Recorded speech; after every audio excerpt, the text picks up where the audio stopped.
Julian Thorne believed that grief required order.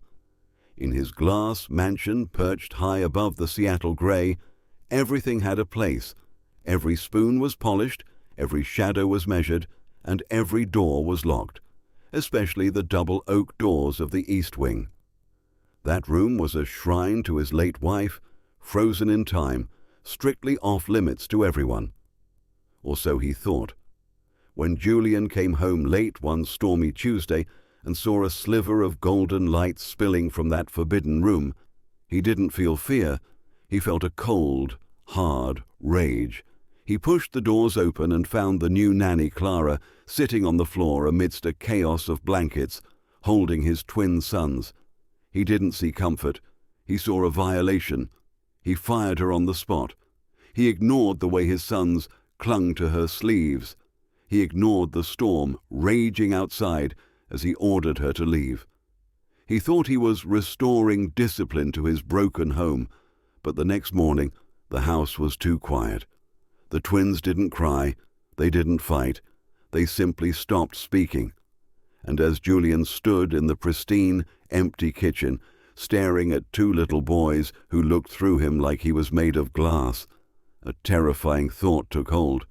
Maybe the woman he threw out wasn't the intruder. Maybe she was the only one holding the roof up. And what Julian was about to discover on a forgotten voice recorder left behind in the dust would force him to break every rule he had ever made. The rain in Seattle didn't just fall, it relentlessly assaulted the earth, turning the world into a blur of grey and charcoal.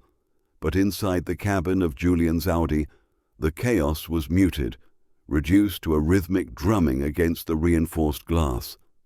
He steered the car up the winding driveway, his headlights cutting through the storm to reveal the house.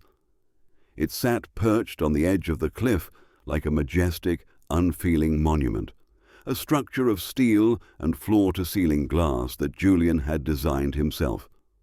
To the architectural world, it was a masterpiece of modern minimalism. To anyone who actually lived there, it was a beautiful, temperature-controlled freezer. Julian exhaled, the sound loud in the quiet car, and killed the engine. He checked his reflection in the rearview mirror. 40 years old. His hairline was still intact, his jawline sharp, but his eyes held the dull, flat look of a man who hadn't really slept in 2 years. He adjusted his tie, ensuring the knot was perfectly centered, then stepped out into the downpour. He moved quickly, not running, just efficient steps toward the biometric scanner at the front door. The lock disengaged with a soft mechanical slide, and he stepped into the foyer. Silence. That was the first thing that hit him every evening. Not the silence of peace, but the silence of a vacuum. The air smelled faintly of lemon verbena and industrial sanitizer.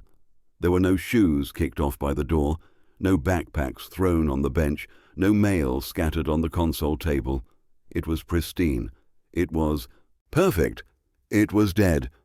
"Welcome home, Julian," the automated house system said. The voice was smooth, synthetic, and female, a poor substitute for the voice he actually wanted to hear. Lights to evening mode. "Temperature 68 degrees, Julian commanded, peeling off his wet coat. Mrs. Gable materialized from the kitchen hallway before he could even hang it up. At 60, she was less a housekeeper and more a warden. Her grey hair was pulled back so tight it pulled at the corners of her eyes, and her uniform was pressed with military precision. She had been with the family since before the accident, and in the aftermath she had become the enforcer of Julian's grief-stricken rules. "Mr. Thorne," she greeted, taking the wet coat from his hands with a look of mild distaste for the water dripping onto the marble floor. "Dinner is prepped. Seared salmon, no sauce, just as you requested." "Thank you, Mrs. Gable," Julian said, checking his watch. "The boys?" "In bed. Lights out was at 8 sharp." Mrs. Gable paused, her lips thinning into a straight line. "Though I had to confiscate a flashlight from Noah. He was trying to read under the covers again. I told him it ruins the eyes." Julian felt a flicker of irritation, but he tamped it down. Order was necessary. Routine was safety. Fine. And the new girl? Clara? Mrs. Gable's expression soured. She's unorthodox. I found her humming in the kitchen while prepping the boys' snacks. I told her we appreciate quiet in this house. She seems to have trouble understanding that this is a residence, not a daycare center. She leaves things around. A sweater on a chair. A book on the counter. I've corrected her, of course. Keep an eye on her, Julian said, his voice dropping an octave. You know the standard. If she disrupts the ecosystem, she goes. We can't afford chaos. Not with Leo and Noah's condition. Understood, sir. Julian walked past her, his footsteps clicking against the polished stone. He ascended the floating staircase, the glass railing cold under his hand. He reached the second-floor landing and stopped. To his right was the hallway leading to the boys' room. To his left was a set of double oak doors, the forbidden sanctuary. He stood there for a moment, staring at the wood grain. Behind those doors was the music room. Her room. The grand piano sat in there, untouched for 730 days, accumulating dust in the dark. He hadn't gone in since the funeral. He had forbidden the staff to enter. He had forbidden the children to even touch the handle. It was a tomb, and he was the curator. He turned away, the tightness in his chest familiar and suffocating, and headed toward the boys' room. He pushed the door open quietly. The room was dim, illuminated only by the faint blue glow of the nightlights. 2 small beds, perfectly made. Leo and Noah, identical in every way, lay curled under high thread-count duvets. They looked peaceful now, but Julian knew it was a lie. He knew that in 3, maybe 4 hours, the screaming would start, the night terrors. The doctors called it a trauma response. Julian called it the haunting. They would scream for a mother who wasn't coming back, and he would stand there, helpless, offering water and logic to children who only wanted comfort he didn't know how to give. He walked over to Noah's bed and smoothed a wrinkle in the sheet. He needed them to be okay. He needed this house to be impenetrable so that nothing else could be taken from him. He pulled his phone out, checking the security feed. All green, all secure. Sleep well, he whispered to the air, then turned and walked out, closing the door until it clicked shut, sealing them in their safety. He didn't know that downstairs the storm was picking up, and he didn't know that the unorthodox new nanny, Clara, was currently awake in her small staff quarters, listening to the thunder and making a decision that would shatter his perfect glass world before sunrise. 3 a.m. didn't arrive softly. It broke into the house with the violence of the storm outside. Julian was awake before he opened his eyes. The sensors in the master suite had detected movement in the hallway, triggering a low-level amber light on his bedside console. But it wasn't the technology that pulled him from the shallow, restless drift of sleep. It was a knock on his door, urgent, sharp, and terrified. He sat up, the sheets pooling around his waist, his heart already hammering a frantic rhythm against his ribs. In a house this secure, a knock at this hour meant only one thing.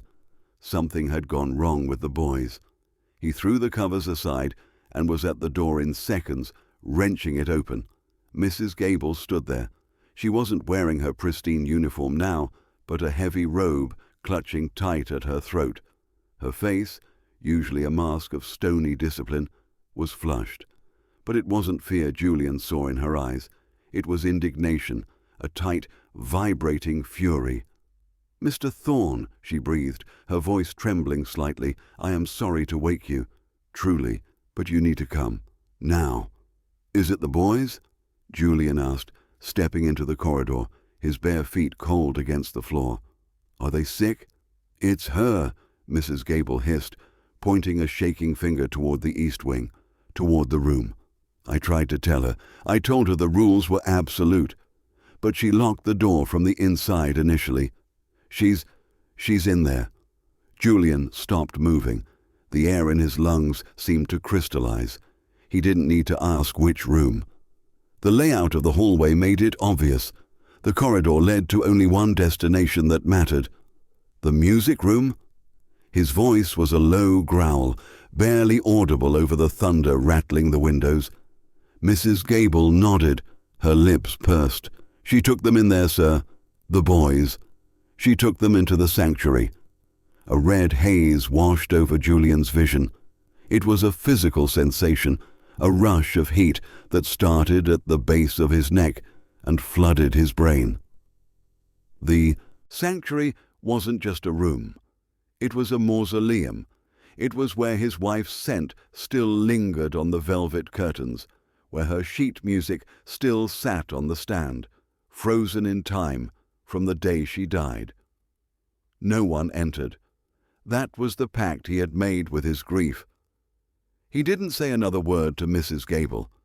He moved past her, his stride lengthening into a run. As he turned the corner of the east wing, he saw it.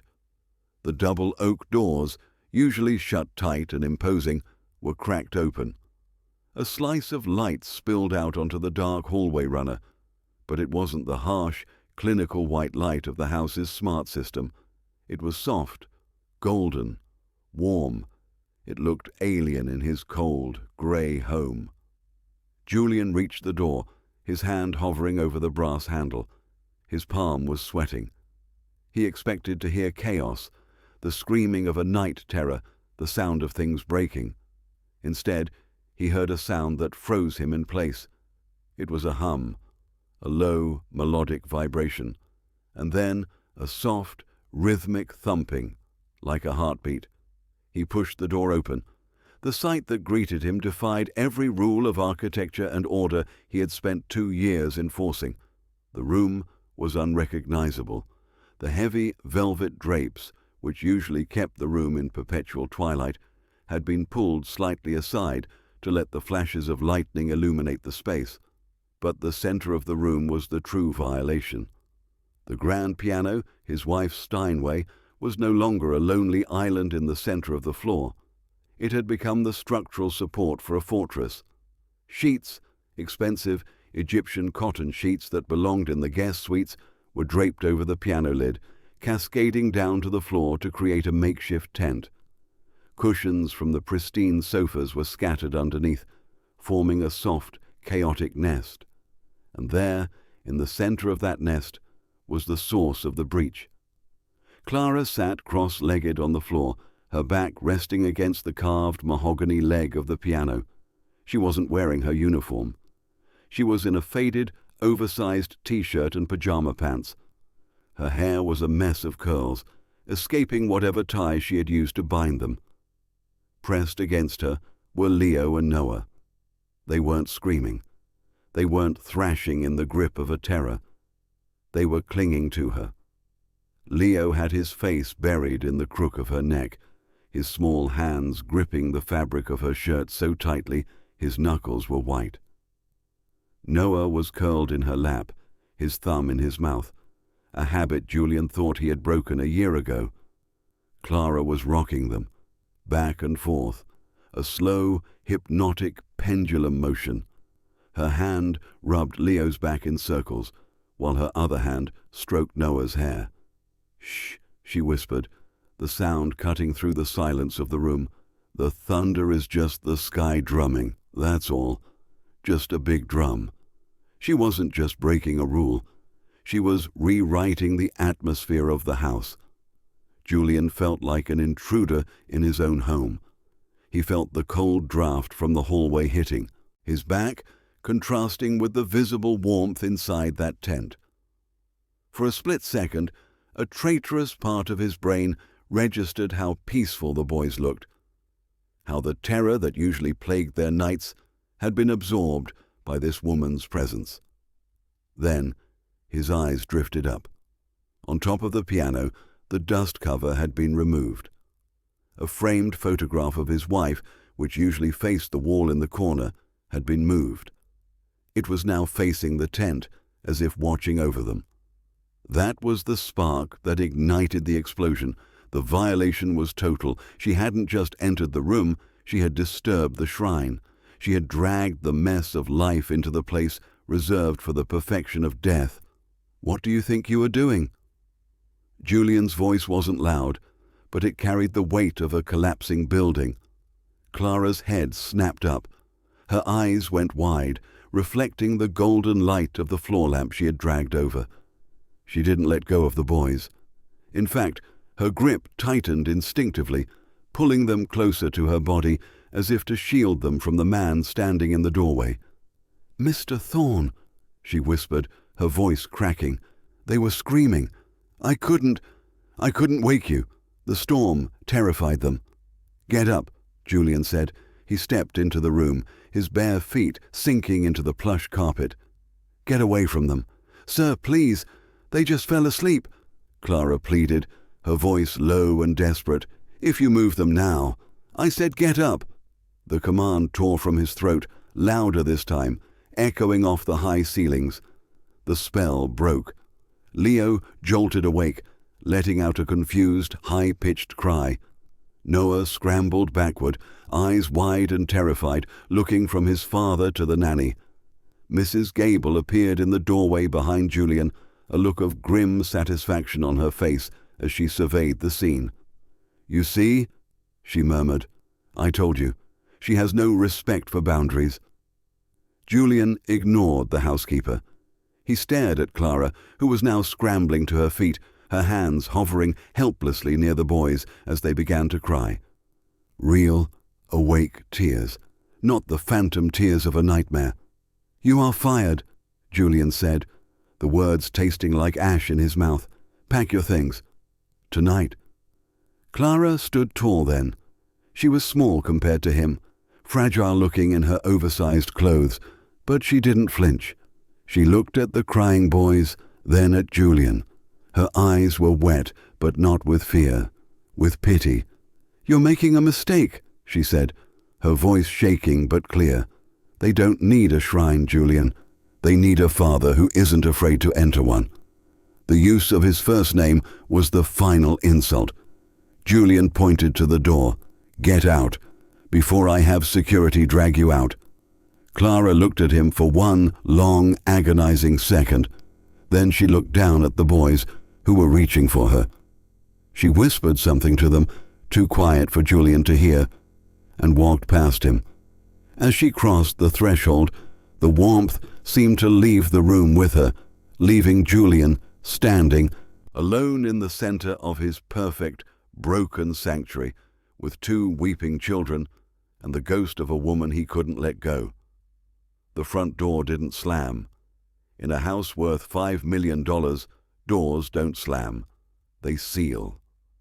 The heavy click of the lock engaging was the only sound that marked Clara's departure, a mechanical period at the end of a sentence Julian hadn't meant to write. He stood in the foyer for a long time, watching the rain sluice down the glass panels near the entrance. Outside, the tail lights of Clara's old sedan faded into the red blur of the storm, swallowed by the darkness of the winding cliff road. She was gone. Order was restored, but upstairs the silence was heavy, pressurized. It wasn't the peaceful quiet of sleeping children. It was the charged, static silence of a held breath. Julian walked up the stairs, his legs feeling heavier than usual. When he checked the boys' room, he expected, or perhaps hoped, to find them asleep, exhausted by the emotional expenditure of the night. Instead, he found them awake. Leo and Noah lay in their separate beds, staring up at the ceiling. They didn't look at him when he entered. They didn't acknowledge his presence. Their eyes were red-rimmed and swollen, but dry.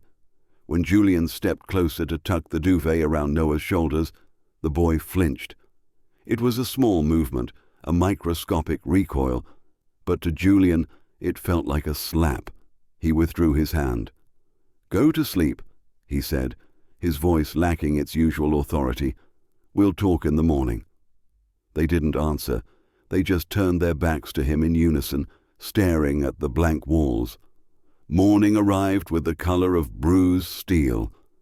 The storm had passed, leaving behind a thick, suffocating fog that pressed against the floor-to-ceiling windows, turning the outside world into a white void. In the kitchen, Mrs. Gable was in her element. The incident last night had vindicated her. She moved with renewed purpose, the click of her sensible heels on the marble floor sounding like a metronome. She had prepared a breakfast of steel-cut oats and fresh berries, arranged in perfectly symmetrical bowls. "Sit," she instructed as the boys shuffled into the kitchen. They looked like ghosts. Their pajamas were rumpled, their hair uncombed. Usually, Mrs. Gable would have sent them back upstairs to make themselves presentable, but today she simply pointed to the stools at the island. Leo climbed up. Then Noah. They sat with their hands in their laps, staring at the steaming bowls. "Eat," Mrs. Gable commanded, turning back to the sink. "It's a school day. We need to get back on schedule. Structure is what you need." Julian entered the kitchen a moment later, dressed in a charcoal suit, his phone already in his hand. He was scrolling through emails, trying to reconnect with the world of deadlines and blueprints, a world he understood. "Good morning," he said, not looking up. Silence. Julian paused, his thumb hovering over the screen. He looked up. The boys hadn't moved. The spoons lay untouched on the napkins. "Boys," Julian said, his tone warning, "eat your breakfast." Leo looked at the oatmeal, then at his father. His lower lip trembled, not with sadness, but with a sudden, violent rage that seemed too big for his 6-year-old body. "No," Leo said. The word hung in the air. In the Thorne household, "no" was not a word often spoken by children. Mrs. Gable turned around, wiping her hands on a towel. "Excuse me. You will eat what is put in front of you." "I want Clara," Noah whispered. "She's gone," Julian said, his voice flat. "She broke the rules. We don't talk about it anymore." "I want her," Noah shouted, the volume shocking in the acoustic perfection of the kitchen. And then the dam broke. It wasn't a tantrum. A tantrum is a plea for attention. This was a riot. This was a rejection of the system. Leo grabbed the porcelain bowl of oatmeal and shoved it. It didn't just spill. It flew across the granite island and shattered against the floor, sending hot oats and berries splattering across the pristine white cabinets. Mrs. Gable gasped, taking a step back as if she'd been physically struck. "You little savage! Stop it!" Julian barked, stepping forward. But they didn't stop. Noah slid off his stool and ran to the refrigerator. It was a massive, stainless steel monolith covered in nothing. No drawings, no magnets, just clean metal. He began kicking it, over and over. The dull thud of his small foot against the steel echoed through the room. He was screaming, a high, wordless sound of pure frustration. Leo joined him, grabbing the dish towels Mrs. Gable had folded so neatly and throwing them onto the floor, stomping on them with his bare feet. "Where is she?" Leo screamed, tears finally spilling over. "Bring her back. I hate this. I hate you." The words hit Julian in the chest. "I hate you." He stood frozen, watching the chaos unfold. He was an architect. He knew how to build structures that could withstand earthquakes and high winds. But he had no blueprint for this. He was watching the foundation of his own house crack, and he had no idea how to shore it up. Mrs. Gable lunged forward to grab Noah's arm. "That is enough." Noah bit her. It wasn't a nip. He sank his teeth into her forearm with the desperation of a trapped animal. Mrs. Gable shrieked and yanked her arm back, stumbling into the counter. "They've gone mad," Mrs. Gable breathed, clutching her arm, looking at Julian with wide, horrified eyes. "They are out of control, sir. You need to call the doctor. They need medication." Julian looked at his sons. They were panting, standing amidst the spilled oatmeal and ruined towels. Their chests were heaving. They looked wild. They looked broken. And for the first time, Julian realized that the cold, hard order he had imposed on this house hadn't protected them from grief. It had just bottled it up. And now the pressure was blowing the windows out. He looked at the mess on the floor. He looked at Mrs. Gable, who was waiting for him to reassert control, to punish them, to restore the silence. "Leave it," Julian said quietly. Mrs. Gable blinked. "Sir, I said leave it," Julian repeated, his voice hollow. "Don't clean it up. Just go to your room, Mrs. Gable." "But go!" Julian roared, his composure finally snapping. The housekeeper flinched and retreated, disappearing into the hallway. Julian was left alone with the boys. The kitchen was destroyed. The silence that followed wasn't peaceful. It was the ringing silence of a battlefield after the shooting stops. Leo and Noah stood there, trembling, waiting for the punishment, waiting for the shouting. But Julian didn't shout. He just sank onto one of the kitchen stools and put his head in his hands. He felt utterly, completely defeated. He had fired the only person who knew how to stop this, and now he was trapped in the wreckage of his own perfection. 72 hours. That was how long it took for the architecture of Julian's life to completely collapse. The house had become a war zone of silent attrition. The boys had stopped screaming and retreated into a catatonic state that was far more terrifying than their rage. They moved through the hallways like wraiths, their eyes sliding off Julian as if he were made of glass.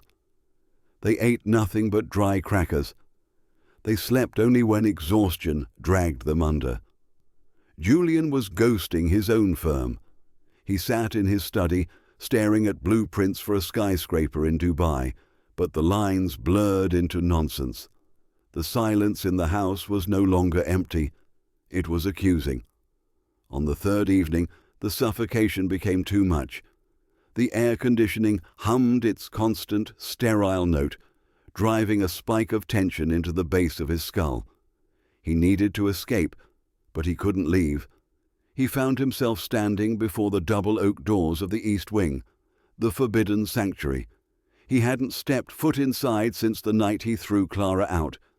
He had ordered Mrs. Gable to lock it, but he knew with a sinking certainty that he needed to go back in. He told himself he was going to check for damages, to assess what needed to be cleaned or replaced. It was a lie. He was going in because it was the only place in the house that felt real. He pushed the doors open.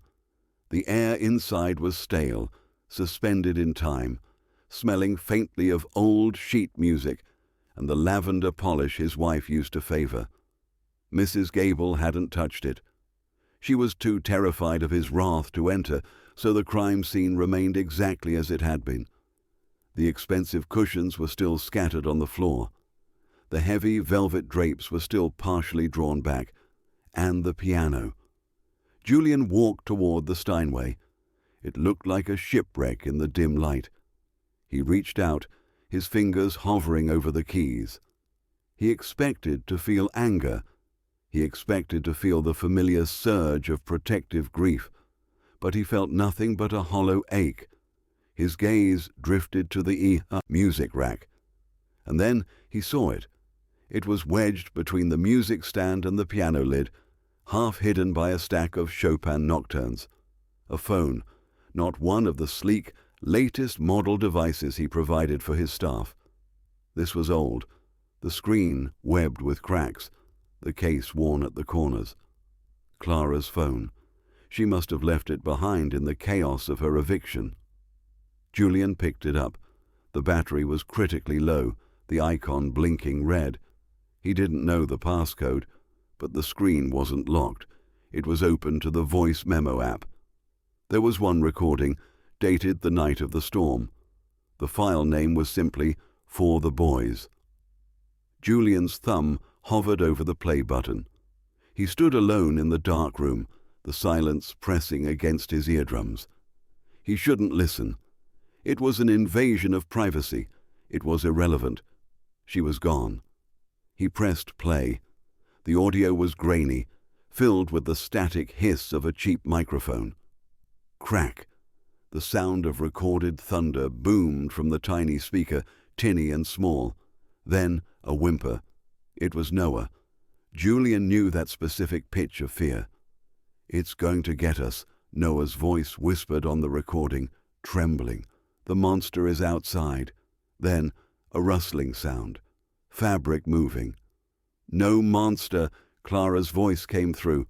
It wasn't the defensive, desperate voice Julian had heard when he fired her.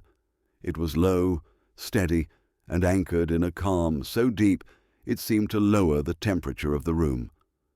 "Do you know what thunder is, Leo?" "Noah." "It's loud," Leo sniffled. "It's the sky clearing its throat," Clara said. There was a smile in her voice. "It's just getting ready to sing, but it needs a melody first. Shall we give it one?" Julian gripped the phone tighter. On the recording there was a pause. Then a single piano note rang out, high, clear, and tentative. Julian stopped breathing. It wasn't a complex concerto. It was a simple, lilting melody, the raindrop prelude. But it wasn't just any song. It was the song Elena, his wife, used to play for the boys when they were infants. She would play it when they were teething, when they had fevers, when the world was too big and too loud for them. Clara played it slowly, missing a beat here and there, her technique imperfect. But the feeling was identical. "Do you hear that?" Clara whispered over the music. The thunder stopped. "It's listening to you." On the tape, the whimpering ceased. The jagged breathing of the boys smoothed out. "Is Mom listening too?" Noah asked, his voice barely a breath. Julian's knees hit the floor. He didn't realize he had fallen until the impact jarred his spine. He knelt on the Persian rug, clutching the cracked phone with both hands, staring blindly at the piano legs. "Yes," Clara answered on the recording. Her voice didn't waver. She didn't offer false hope, and she didn't offer scientific facts. She offered truth. "She's in the notes, Noah. Every time you hear this music, she's right here, in the space between the keys. You're safe." The recording continued for another minute, just the sound of the piano and the slow, rhythmic breathing of two children falling asleep. Then it clicked off. Silence rushed back into the room, but this time it was violent. Julian stayed on the floor. The phone screen went black as the battery finally died. He had thought Clara was lazy. He had thought she was disrespectful. He had thought she was bringing chaos into his orderly world. He was wrong. She hadn't been breaking the rules. She had been translating them. She had found the language he had forgotten how to speak. While he was busy preserving the museum of his wife's memory, Clara had been dusting off the exhibits and putting them to use. She had realized what Julian had refused to admit, that a sanctuary isn't a place you lock up, it's a place you let people in. A sob tore through his chest, ugly and ragged. It was the first time he had cried in 2 years. He sat there in the dark, surrounded by the dust of his own stubbornness, and wept, not for his wife this time, but for the damage he had done to the living. He looked at the dead phone in his hand. It wasn't just a piece of technology anymore. It was a map, and he had to follow it.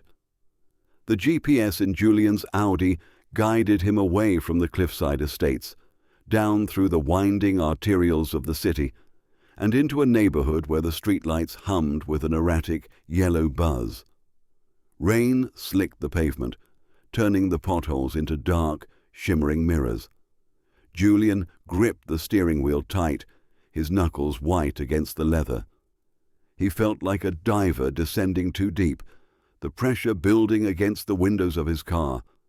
This was South Seattle, a grid of brick tenements and narrow streets that felt a world away from the glass fortress he called home. He pulled up to the address listed in the personnel file. It was a 3-story walk-up, the kind of building that wore its history in layers of peeling paint and rusted fire escapes. A neon sign from a laundromat across the street flickered, casting a rhythmic red glow over the entrance. Julian cut the engine. For a moment he just sat there. The silence of the car felt different now. It wasn't safe. It was lonely. He stepped out into the drizzle. He didn't have an umbrella. The water soaked into his charcoal wool suit immediately, darkening the expensive fabric. He didn't care. He walked to the front door, comprised of chipped wood and frosted glass, and pressed the buzzer for apartment 2B. No answer. He pressed it again, holding it down. A harsh buzz signaled the lock disengaging. Julian pushed the door open and was hit by a wall of sensory input. The hallway smelled of garlic, roasted cumin, and damp wool. Somewhere on the 3rd floor, a baby was crying. On the 1st floor, a television blared a game show. It was loud, it was chaotic, it was alive. He climbed the stairs, his dress shoes clicking awkwardly on the worn linoleum. When he reached the 2nd floor, the door to 2B was already open. Clara stood in the doorway. She looked different. Without the uniform, she seemed younger, yet harder.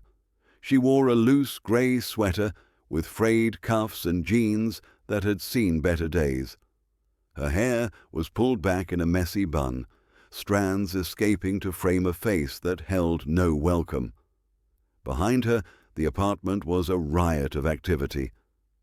Julian could see a small living room packed with furniture that didn't match. An older woman was folding laundry on a sofa. A teenage boy was tuning a guitar in the corner. It was cramped, but there was a warmth to it that radiated out into the cold hallway, hitting Julian like a physical wave. "You have 5 seconds before I close this door," Clara said. Her voice was flat, devoid of the deference she had shown him as an employee. Julian swallowed. His throat felt dry. He reached into his jacket pocket. He didn't pull out a checkbook. He didn't pull out a contract. He pulled out the cracked phone. He held it out to her, his hand trembling slightly. "You left this." Clara looked at the phone, then back at his face. Her expression shifted, just a fraction. A flicker of wariness. "So, you drove all the way down here to return trash?" "I listened to it," Julian said. The noise from the apartment behind her seemed to fade into the background. Clara went still. She crossed her arms over her chest, a defensive barrier. "And?" "I thought you were ignoring them," Julian said, the words difficult to form. "I thought you were just another employee taking advantage of the blind spots in the cameras." "I thought you were disrespecting my wife." "I know what you thought, Julian," she cut in. "You made that very clear. I was wrong." The admission hung in the dank air of the hallway. Julian took a step closer, not aggressively, but imploringly. The rain dripped from his hair, running down his collar. "They haven't spoken in 3 days," he whispered. "Since you left. They don't eat. They don't sleep. They just exist. I have the best doctors in the state on retainer. I have a house that anticipates their every physical need, and I am watching them fade away." He looked her in the eye, stripping away the arrogance of the architect, leaving only the desperation of the father. "You speak their language, Clara. I forgot it. I don't know how to get it back, but you do."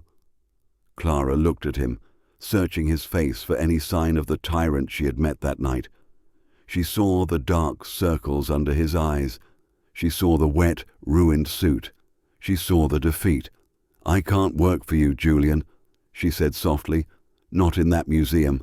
I can't be a guard dog for a mausoleum. Those boys need to make messes. They need to be loud. They need to touch things without being afraid they'll shatter the aesthetic." "I know," Julian said. "I don't want a guard dog. I want the noise. I want the music." He took a breath, playing his final card. Not money, vulnerability. "I unlocked the room," he said. "The piano is open. Mrs. Gable is forbidden from closing it." Clara's eyes widened slightly. She looked back into her warm, crowded apartment, then at the cold, wet man standing in the hallway. She chewed her lip, a habit he had seen Noah do 1,000 times. "If I come back," she said, her voice steel, "Mrs. Gable answers to me regarding the boys.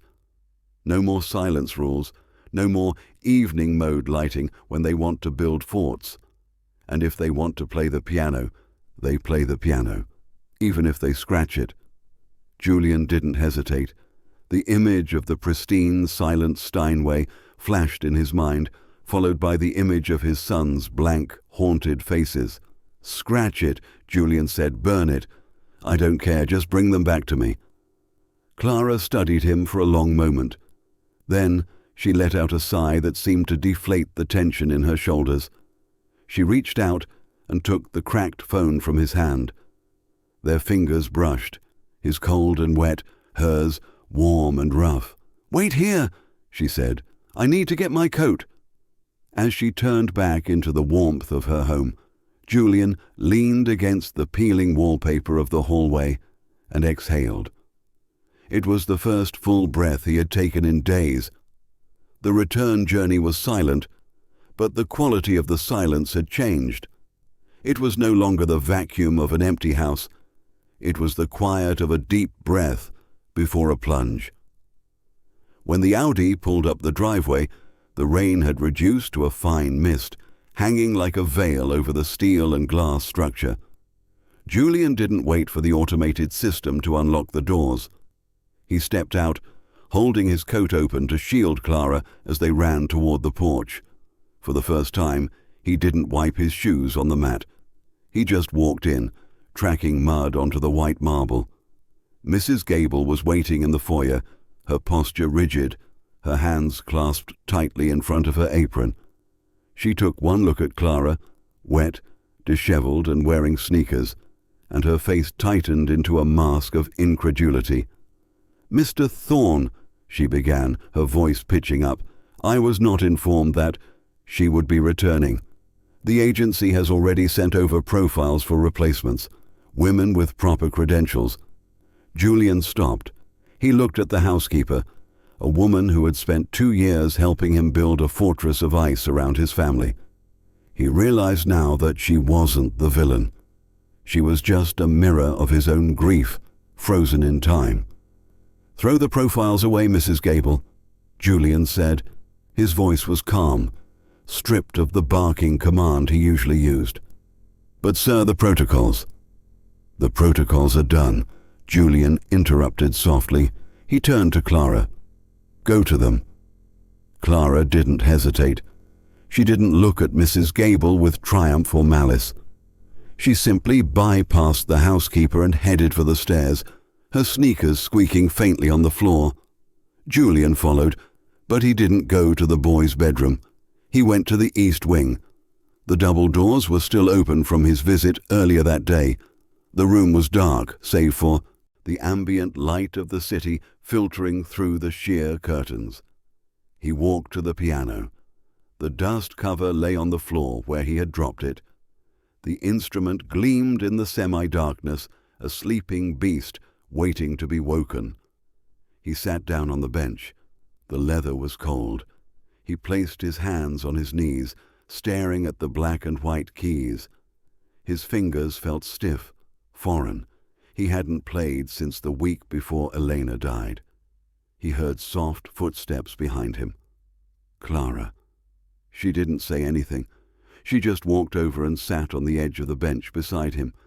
It was a breach of space that would have been unthinkable 24 hours ago. Now it felt necessary. "They're coming," she whispered. They heard the car. "I don't know if I can," Julian confessed, his voice barely audible. "It's been too long." "You don't have to be perfect, Julian," Clara said, reaching out to turn on the small brass lamp above the sheet music. "You just have to be heard." Julian took a breath. It was shaky and uneven. He lifted his hands. He struck the first chord. It wasn't gentle. It was heavy, a little too loud, echoing sharply against the high ceilings, a minor chord that held all the weight of the last 2 years. He winced, but he didn't stop. His fingers found the memory of the melody before his brain did. The raindrop prelude. The notes began to flow, haltingly at first, then with more fluidity. The music rose into the air, filling the empty spaces of the room, chasing away the dust and the ghosts. From the hallway, a shadow appeared, then another. Leo and Noah stood in the doorway. They were wearing their pajamas, holding hands. They looked at the piano, their eyes wide. They had heard this song 1,000 times from a machine, from a phone, from a memory. But they had never seen their father make it. Julian kept playing. He saw them in his peripheral vision, but he didn't stop. He couldn't stop. If he stopped, he might break. Slowly, tentatively, the boys moved into the room. They didn't run. They drifted, pulled by the invisible gravity of the music. Clara slid off the bench quietly, kneeling on the floor near the pedals. She gestured to the boys. Noah moved first. He crawled under the piano, right near his father's feet. Leo followed. They curled up on the rug, directly beneath the soundboard, where the vibrations were strongest. It was their safe place, their fortress. Julian looked down. He saw his sons through the gap between the piano body and the keys. They weren't crying. They weren't screaming. Their eyes were closing. The rhythm of the music was syncing with their heartbeats. For the first time in years, the house wasn't just a building. It was a vessel for life. Julian missed a note. He fumbled a transition. It didn't matter. The music was raw and real and alive. Tears blurred his vision, dripping onto his hands, making the keys slippery, but he played on until the final, lingering note faded into the silence. But this silence was different. It was warm. It was heavy with peace. "Don't stop," Noah whispered from under the piano. Julian looked at Clara. She was smiling, a soft, tired, genuine smile. She nodded. He turned the page of the sheet music and began again. In the doorway, unseen by the family, Mrs. Gable stood watching. Her hand hovered over the light switch, her instinct to restore order warring with what she was seeing. She watched the man she had served for 20 years finally loosen his tie. She watched the unorthodox girl lean her head against the piano leg, guarding the boys. Mrs. Gable slowly lowered her hand. She didn't turn on the overhead lights. She didn't scold them for being out of bed. She stepped back into the shadows of the hallway and quietly, reverently, pulled the door partially shut, leaving them in their golden slice of light. The storm outside had ended. Inside, the long winter was finally over. 6 months later, the Seattle sky finally decided to trade its gray shroud for a piercing, brilliant blue. The sunlight didn't just hit the cliffside house, it flooded it, exposing every corner that used to hide in the shadows. In the kitchen, the scene was a violation of every protocol Mrs. Gable had upheld for 2 decades. The granite island, once a barren stretch of polished stone, was now a chaotic landscape of flour, cookie cutters, and half-eaten apple slices. Julian sat at the counter, but he wasn't checking the stock market or reviewing blueprints. He was watching Noah try to explain the complex structural integrity of a gingerbread house to Clara.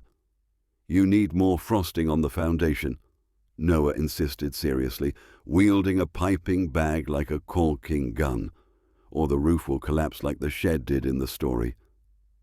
"You're the architect," Clara laughed, wiping a smudge of flour from her cheek. "I'm just the labor." Julian took a sip of his coffee. It was lukewarm. He didn't care. He looked at the floor-to-ceiling window overlooking the bay. There, right at eye level, was a smudge, a distinct, sticky handprint left by Leo earlier that morning. 6 months ago, Julian would have summoned the cleaning crew before the print had time to dry. He would have felt a spike of anxiety, a need to erase the evidence of disorder. Now he stared at the small, imperfect mark on the glass and felt a strange sense of grounding. It was proof of life. It was evidence that his children were no longer ghosts haunting their own home, but physical forces engaging with it. Mrs. Gable walked into the room, carrying a basket of laundry. She paused by the island, surveying the mess. Her eye twitched just once, a reflex of her old programming. "The flour is getting on the floor tiles," she observed dryly. Julian braced himself, ready to intervene, but Mrs. Gable simply sighed, a sound that was less exasperated and more resigned. She reached into her apron pocket, pulled out a cloth, and placed it on the counter near Noah's elbow. "Use this," she said, her voice gruff, but lacking its former bite. "And save me the burnt one. I prefer the crunch."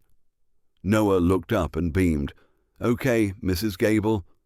She marched away, hiding a faint softness in her expression that she would never admit to in open court. She hadn't left. She had adapted.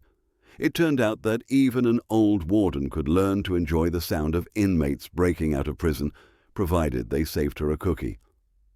Later that afternoon, Julian found himself in the East Wing. The double doors were propped open with a heavy stack of books. The room that had been a tomb was now the lungs of the house. The heavy velvet drapes had been tied back, letting the afternoon sun warm the wood of the piano. It wasn't perfectly tidy. There was a pile of sheet music on the floor, and a toy truck parked on the piano bench. Julian sat down. He didn't play a masterpiece. He played a simple scale, warming up his fingers. He heard running footsteps in the hallway, the heavy thud of sneakers that signaled an incoming invasion. Leo and Noah skidded into the room, breathless from some game they were playing with Clara in the garden. They didn't stop at the door. They didn't ask for permission. They scrambled onto the bench on either side of him, squeezing him in the middle. "Play the rain song," Leo commanded, leaning his head against Julian's arm. "It's sunny out," Julian countered, nudging him gently. "Play it anyway," Noah said. "Mom likes it." The mention of Elena didn't suck the air out of the room anymore. It didn't freeze them. It was just a sentence, spoken with the casual comfort of a memory that was allowed to exist. Julian looked at the photo on the piano. Elena seemed to be looking back, not with the tragic weight of a lost saint, but with the simple warmth of a woman who was glad her boys were okay. "The rain song it is," Julian said. He began to play. The melody drifted out of the open windows, mixing with the sound of the wind in the fir trees and the distant cry of gulls over the sound. Clara leaned against the doorframe, watching them. She didn't come in. She didn't need to. She had done her job. She had bridged the gap. She had turned a house of glass and silence into a home of noise and fingerprints.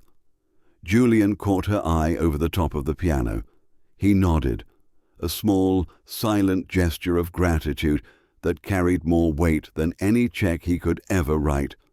He looked down at his hands, moving over the keys, flanked by the two small, warm bodies of his sons. He realized then that he had spent his career trying to build the perfect structure, lines that were straight, walls that were strong, glass that was flawless. But he had been wrong. The most beautiful thing he had ever built wasn't the house.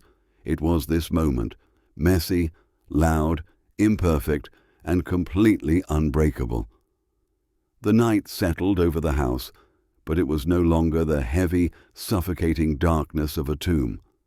It was a soft, velvet wrap that held the warmth of the day within the glass walls. Julian stood on the balcony of the master bedroom, looking out over the dark waters of Puget Sound. The storm clouds from months ago were a distant memory, replaced by a clarity that allowed the stars to puncture the sky above the city. He held a glass of wine, the liquid dark and still, mirroring the ocean below. He heard the sliding glass door open behind him. He didn't turn. He knew the cadence of those footsteps now. They didn't click with the military precision of Mrs. Gable, nor did they stomp with the chaotic energy of the twins.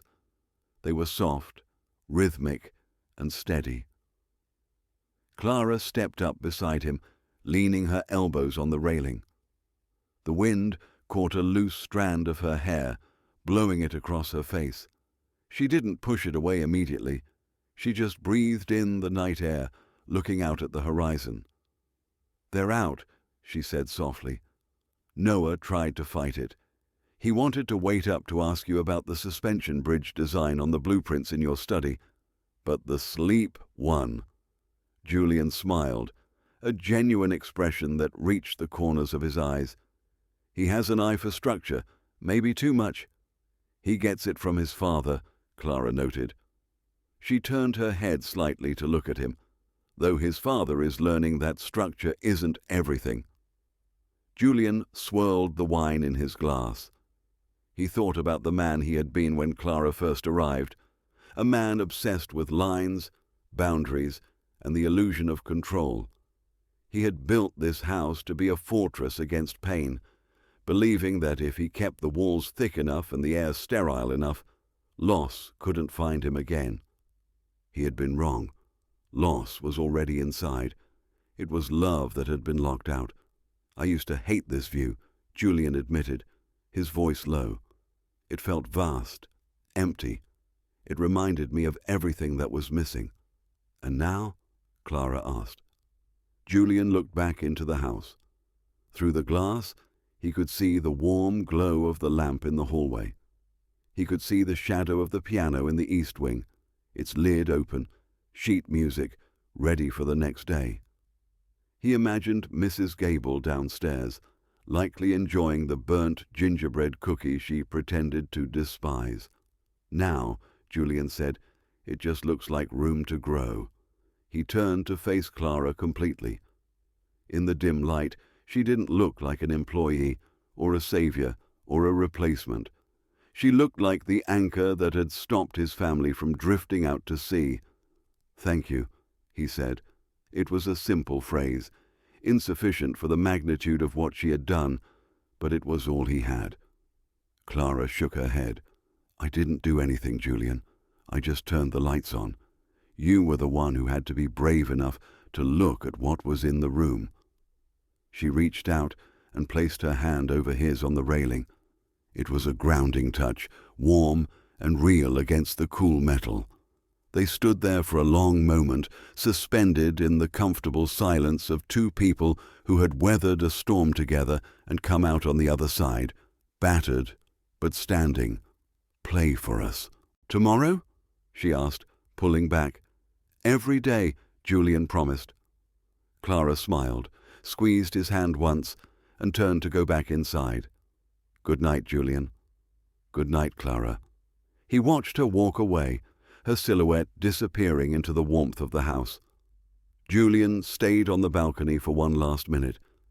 He looked down at the biometric scanner on the doorframe, the technology designed to keep threats out. He realized he hadn't checked the security logs in weeks.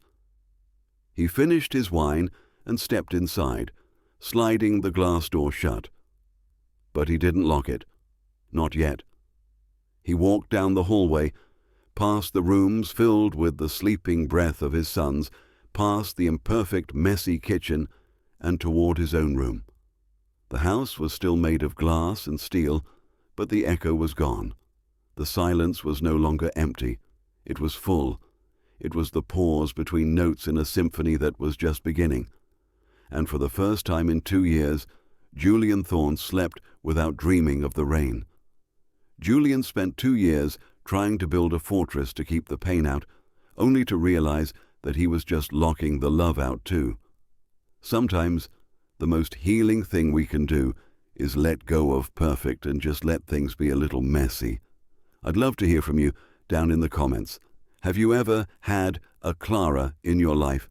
Someone who showed up during your darkest storm, maybe a teacher, a neighbor, or an old friend, and just sat with you until the sun came back out.